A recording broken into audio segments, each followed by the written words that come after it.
I grew up in a family of history hoarders. Oh, I always knew that history was important to my family. They told stories of the past, they shared family. They were interested in history, studied it, recounted it.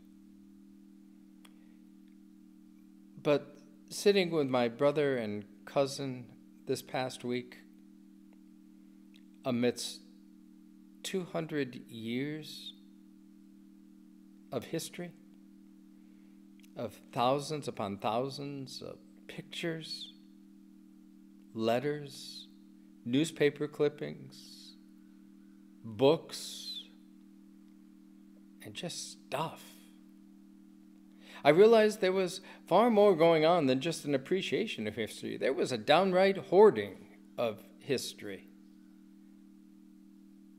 And what did it mean? What was behind this? And then I remembered the story. It was a story told again and again and again and again. You see, back in the 1800s, that family had been, well, pretty well off. One might even say rich. Huge property owners, successful businessmen, influential in the region, powerful. And then around the turn of the century, it all disappeared. Some of it due to economic times, some of it mismanagement. But it was gone. But they never forgot. They held on as long as they could to everything that once was. The stuff, the memories. And that story drove them. It haunted all that they did and all that they were. I remember my grandfather's battle cry, "We will never be poor again." And he did his best to ensure that, spending the better part of his life worrying about money. And in the end, because he was so fearful that somebody was going to steal it, especially his family, or maybe just screw it up and lose it again, the state of New York got most of his inheritance. And what was left was later lost.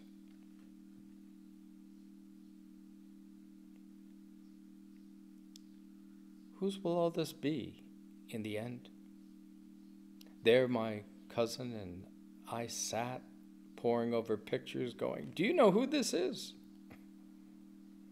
Some of the pictures were 150 years old.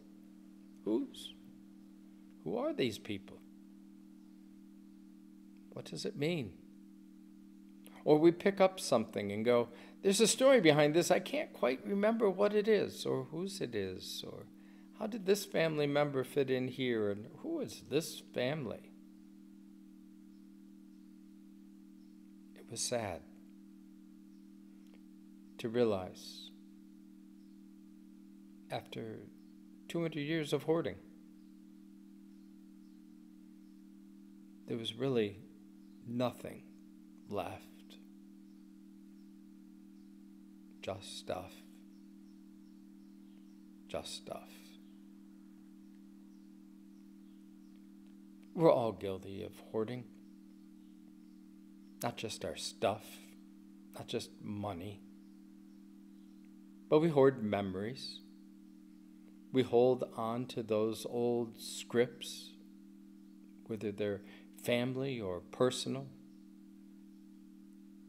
long after they're healthy. We hold on to old relationships, even though we know there's nothing left. We hold on to grudges, broken promises. We hold on to our past. We hold on to the wounds, the brokenness, the pain, the wrongs that have been done. And we play it back again and again. As much as it hurts, it's comfortable.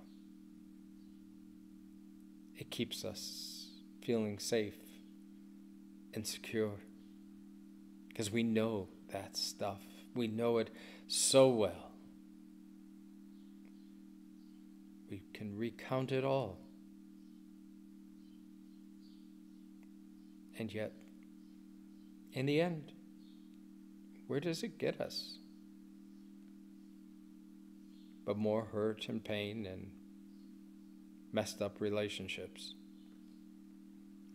Jesus tells a very powerful story in the Gospel of Luke. This farmer has incredible yield. And he wonders what he's going to do with all the grain that his fields are producing, because he doesn't have room to store it. And then he has this aha moment: I will build bigger barns. And he does, and he has enough to put all his grain in. And when it's all stored, he sits back comfortably and goes, I got it made. But that night God comes to him and says, you fool, because tonight your life is going to be required of you. It's all over. And now, who's going to get all this stuff? Whose will your fortune be? This happens when you become rich in stuff and fail to be rich in God. Whose will it be?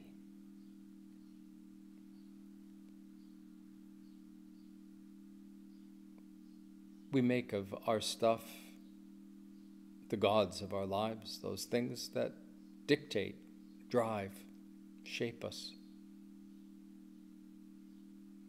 but also drown us, and in the end will kill us. We do all that and fail to see the grace of God that comes to us each day in that opportunity to let go, to die to the old and rise to a new life, to let go of the hoarding of old, worn out, dried up stuff that just filters our lives with more dust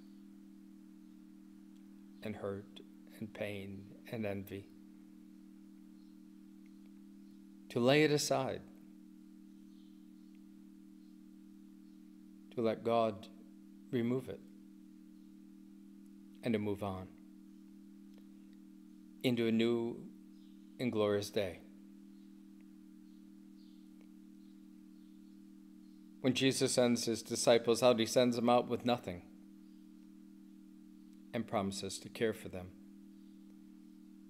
A vivid reminder of his people wandering in the wilderness in the time of Moses. God will provide. We don't need to hoard. We don't need that stuff to burden our lives. When God gives us a new day to live in a new way and discover the riches that he has for us. So let us let go, that we might live, that we might have life in him, abundant life. Amen.